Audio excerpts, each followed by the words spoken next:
Hello guys, કેમ છો બધા? મજામાં ને? સ્વાગત છે તમારું આજના એક ન્યૂ વ્લોગમાં. તો આજ તો સવારમાં વિડીયો ચાલુ કરતી હતી વ્લોગ. સાંજના 5 વાગી ગયા, હવે ચાલુ થયો. તો આજ તો આપણે હેર ઓઇલ કરી લીધું. ઘણા ટાઈમ પછી હેર ઓઇલ કર્યું. કીધું થોડુંક એને પોષણ મળવું જોઈએ ને, બાકી એમને કેમ હાલશે? બચારા હાવ રફ થઈ ગયા હતા. તો કીધું આપણે થોડુંક હેર ઓઇલ કરી લઈ, મસ્ત માથાને પણ આમ ઠંડક મળે. ને સાતમ આઠમ તો હવે આવે જ છે નજીક, તો આપણે તો આજથી જ રસોઈ ચાલુ કરી દેવાની. તમે લોકો ફરસાણ બનાવો છો કે નહીં? અમારે તો બનાવવાનું છે, તો આજથી આપણે ચાલુ કરી દઈએ છીએ. તો ચાલો આપણે જોઈએ કે આપણે આજે શું શું બનાવીએ છીએ. ઓકે, ચાલો મળીએ આગળ. ચાલો તો ગાઈઝ, આપણે જો ઘઉંના વાનવા બનાવવાનું ચાલુ કરી દીધું હતું. કોણ એના ઘરે ઘઉંના વાનવા બનાવે છે? મને તો આ ઘઉંના વાનવા બહુ ભાવે. તો આપણે સ્પેશિયલ આ બનાવ્યા હતા. જો મસ્ત વણાઈ ગયા હતા, થોડા ઘણા બાકી છે. અને મમ્મી ઉપર લોટ બાંધે છે. એ ગોળવાળી, ઘઉંની ગોળવાળી જે પૂરી બને ને એનો લોટ બાંધતા હતા. ને જો અહીંયા આપણે તરવાનું ચાલુ કરી દીધું હતું. મસ્ત એકદમ ગોલ્ડન બ્રાઉન થાય ત્યાં સુધી તળીએ આપણે, પછી કાઢી લઈશું.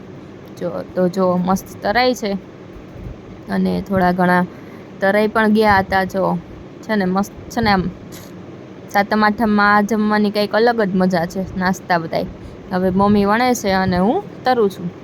તો પછી આપણે આ ગોળવાળી પૂરી પણ બની ગઈ હતી. જો આ પણ બહુ સરસ ટેસ્ટમાં હોય છે. તો આપણે આજે ઘઉંના વાનવા અને ગોળવાળી પૂરી બનાવી લીધી હતી. અને પછી આપણે નીકળી ગયા હતા બારે ચક્કર મારવા માટે રાતે જમી કરીને.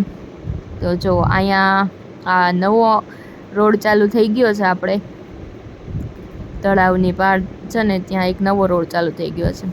નેક્સ્ટ ડે આપણે પાછું આપણું કામ ચાલુ કરી દીધું હતું. આજે આપણે બનાવવાના હતા ચણાના લોટના વાનવા. તો જો મસ્ત ગોયણા થાય છે. લોટ તો બંધાઈ ગયો હતો વહેલો જ, અને આપણે ગોયણા બનાવી લીધા છે. જો બધાય ગોયણા મસ્ત થઈ ગયા છે. તો હવે આપણે વણવાનું ચાલુ કરી દઈએ. એટલે થોડા ઘણા વણી, ત્યાં મમ્મી બીજો લોટ બાંધે છે, ત્યાં થોડા ઘણા વણાઈ જાય અને બીજો લોટ પણ બંધાઈ જાય. જો છે ને, ચાલો તો આપણે વણી લઈ. અને અહીંયા મમ્મી ગાંઠિયા બનાવતા હતા. હજી તો તેલ ગરમ કરવા મૂક્યું છે. જો આ સંચામાં ભરાઈ ગયા છે ગાંઠિયાનો લોટ. તો જો હવે આ મસ્ત એકદમ આવી રીતે આપણે ગાંઠિયા પાડવાના છે. આપણે એક્સપર્ટ તો છીએ નહીં, પણ તોય ઘરે બને એ તો જોરદાર જ હોય ને. બહારના કરતાં ઘરના તો મને તો બહુ ભાવે. તમને લોકોને ભાવે છે કે નહીં? ને તમે લોકો આ સાતમમાં શું શું બનાવ્યું હે? કે કોઈ બનાવતા જ નથી હવે? પહેલાં તો બહુ બધું બનાવતા, પણ અમે તો હજી થોડું ઘણું તો બનાવીએ છીએ. ઝાઝું નહીં, પણ થોડું ઘણું તો બનાવીએ છીએ. તો ચાલો, જો આપણા ગાંઠિયા મસ્ત બને છે. તીખા ગાંઠિયા એકદમ મસ્ત ક્રન્ચી ને એવા, મજા જ આવી જાય ખાવાની. સાતમ આઠમની મોજ તો આ જ છે. સાચી મોજ તો આને જ કહેવાય. પણ તો ચાલો, આપણે જો આ ગાંઠિયા બને છે, અને અહીંયા થોડા ઘણા બની ગયા છે ને, એકદમ તેલ વગરના મસ્ત. આ એનો લોટ પણ છે.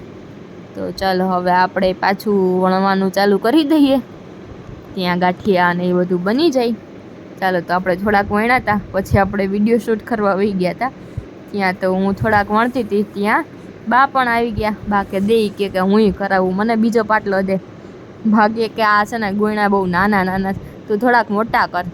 જો ત્યાં પપ્પાએ આવી ગયા હતા, ટેસ્ટિંગ કરતા હતા. પપ્પાનું બધું ટેસ્ટ કરવાનું કામ એનું હતું, કેમ કે બોર ચોથ હતી એટલે કોઈએ ટેસ્ટ તો કરાય નહીં. અને મારે મંગળવાર હતો, તો પપ્પાએ ચાલુ કર્યું અને થોડું ઘણું નુસ્ખા કાઢવાનું ચાલુ કર્યું હતું. મમ્મી સેવ બનાવતા હતા, તો એમાં થોડા ઘણા નુસ્ખા કાઢતા હતા. અને ત્યાં આપણે વણાઈ ગયા હતા વાનવા. તો જો આપણે મસ્ત એકદમ તળી લઈએ વાનવાને. અમારે બા એમ કે આને ગોલ્ડન બ્રાઉન નહીં કરવાના, સાવ યલો ટાઈપ જ રાખવાના છે. તો જો આપણે મસ્ત યલો જ રાખ્યા છે. જો અહીંયા થોડા ઘણા બની પણ ગયા છે. જો અને અહીંયા મમ્મી ચણાના લોટમાંથી શું ઓલું સેવનો લોટ બનાવતા હતા ને, એને કાંઈક સરખો કરતા હતા. પપ્પા કાંઈક કહીને ગયા હતા. તો આપણે હવે અહીંયા પૌવા પણ તળી લીધા છે ચેવડો બનાવવા માટે. મકાઈના પૌવા, આ છે ચોખાના પૌવા. તો જો આપણે એમાં મસાલો ને બધું નાખી અને વ્યવસ્થિત મિક્સ કરી લઈએ છીએ. અને જો આપણે આ ચેવડો પણ બની ગયો છે. આપણે એમાં સિંગદાણા અને ચણાની દાળ, મગની દાળ એ બધું નાખ્યું છે. તો જો કેટલા ડબ્બા થયા છે, 1 2 3 4 ને 5. હજી તો તોય થોડું ઘણું તો બાકી જ છે બનાવવાનું. જો આપણે છે ગોળવાળી પૂરી, જે આપણે કાલે જ બનાવી લીધી હતી. આ છે આપણો મમરાવાળો ચેવડો. જો અમે 2 જાતના ચેવડા બનાવ્યા છે. આ એક મમરાનો ચેવડો છે અને બીજો અત્યારે આપણે જે બને છે, મમ્મી બનાવે છે. જો આ મસ્ત ગાંઠિયા પણ રેડી થઈ ગયા છે, મસ્ત ક્રિસ્પી. અને જો આમાં છે વાનવા. જો બાએ કીધું હતું ને સેમ એવા આપણે બનાવી દીધા છે. બ્રાઉન નહીં કરવાના, યલો રાખવાના.